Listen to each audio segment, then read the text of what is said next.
Vamos dizer que é uma montanha de russa old school.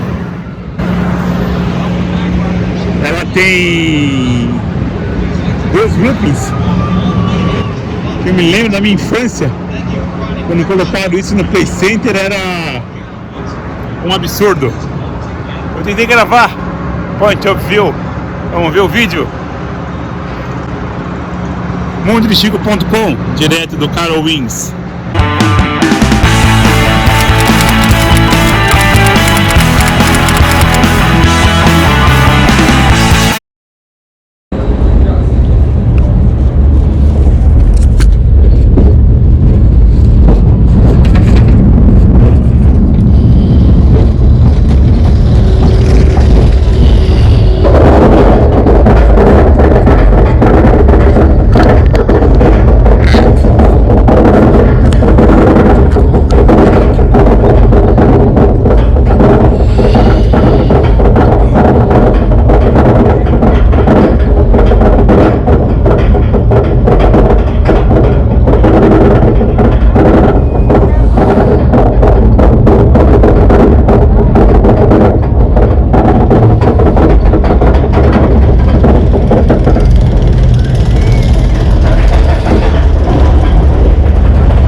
Direto do Carowinds.